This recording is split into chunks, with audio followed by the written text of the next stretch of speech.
اعوذ باللہ من الشیطان الرجیم بسم اللہ الرحمن الرحیم الحمد للہ الاول بلا اول کان قبلہ والآخر بلا آخر یکون بعدہ الذي قصرت عن رؤيته ابصار الناظرين وعجزت عن نعته اوهام الواصفين ثم الصلاة والسلام على اشرف الانبیاء والمرسلین وخاتم النبیین سیدنا ونبینا مولانا بالقاسم محمد اللهم صل على محمد وآل محمد وعلى آله الطيبين الطاهرين المعصومين واللعنة الدائمة على أعدائهم أجمعين أما بعد وقد قال الله سبحانه وتعالى في كتابه المجيد بسم الله الرحمن الرحيم قل هو الله أحد الله الصمد لم يلد ولم يولد ولم يكن له كفوا أحد صدق الله العلي العظيم.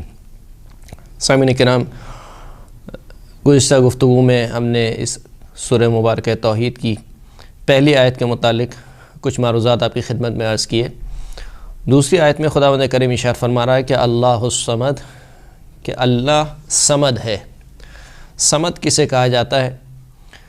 صمد عربی زبان میں اس کے جو لغوی معنی ہیں وہ قصد کے ہیں.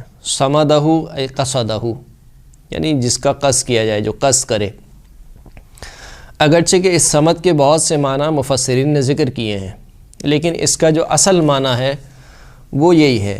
جیسے خود امام محمد باقر علیہ السلام ارشاد فرماتے ہیں کہ الصمد یعنی السید المسمود الیہ فی الکثیر والقلیل، یعنی صمد سے مراد وہ ہے کہ جس کا قصد کیا جائے فی القلیل والکثیر، چاہے قلیل حاجت میں ہو یا کثیر حاجت میں ہو.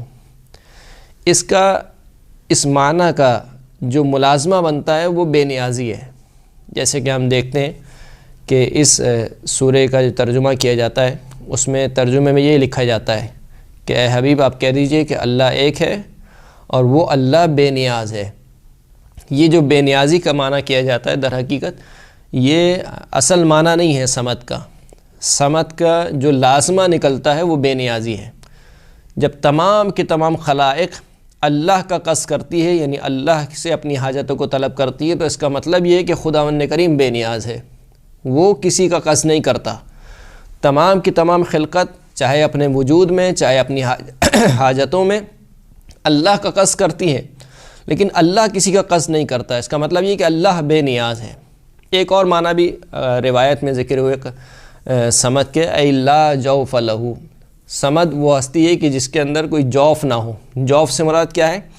یعنی نہ اس میں کوئی چیز داخل ہو سکتی ہو نہ اس سے کوئی چیز خارج ہو سکتی ہو. اگر اس کا لازمی معنی آپ دیکھیں گے، ملازمہ آپ اس کا دیکھیں گے تو وہی بے نیازی کا نکلتا ہے. یعنی خداوند کریم کو کسی کی حاجت نہیں ہے کہ کوئی چیز اس کے اندر داخل ہو سکے، لہٰذا وہ خداوند کریم بے نیاز ہے. اور بھی دیگر معنی ذکر کیے گئے، لیکن تمام کے تمام معنی جو پلٹتے ہیں وہ اسی بے نیازی کی طرف، یا اسی مثال کے طور پر جو لغوی معنی کیا گیا کہ اللہ کا قصد کیا جاتا ہے، ہر ہستی اللہ کی طرف متوجہ ہوتی ہے، اسی معنی کی طرف پلٹتے ہیں.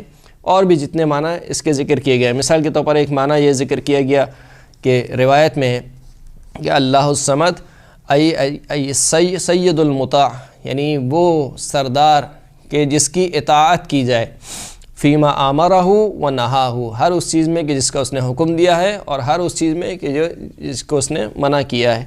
تو در حقیقت یہ بھی اس کا جو لازمی معنی یہ ہے کہ اللہ کی اطاعت ہر ایک پر واجب ہے، لیکن اللہ کسی کا مطیع نہیں ہے. یعنی اللہ ہر ایک سے بے نیاز ہے، اس کو کسی کی اطاعت کی ضرورت نہیں ہے، لیکن ہر ایک کو اللہ کی اطاعت کی ضرورت ہے.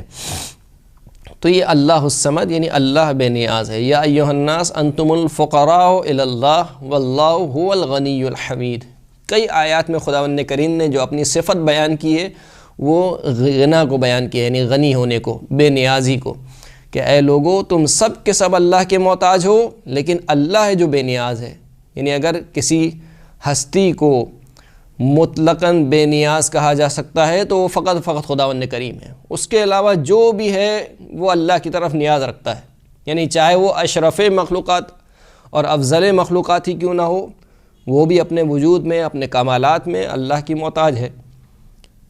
محمد مصطفیٰ صلی اللہ علیہ وآلہ وسلم سے بڑھ کر کوئی ہستی اس کائنات میں اشرف اور افضل نہیں ہے، لیکن وہ ہستی بھی اپنے وجود میں، اپنے کمالات میں خداوند کریم کی محتاج ہے۔ خداوند کریم وہ ہے کہ جس نے محمد مصطفیٰ کو وجود بخشا ہے، خداوند کریم وہ ہے کہ جس نے رسول اللہ کو علم دیا ہے، خداوند کریم وہ ہے کہ جس نے رسول اللہ کو تمام انبیاء سے افضل قرار دیا ہے۔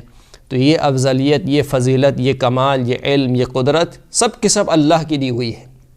فقط اللہ ہے کہ جس کی قدرت کسی سے لی ہوئی نہیں ہے، جس کا علم کسی سے لیا ہوا نہیں ہے، وہ بے نیاز ہے، ہر ایک سے بے نیاز ہے۔ تو یہ ہو گیا اللہ الصمد۔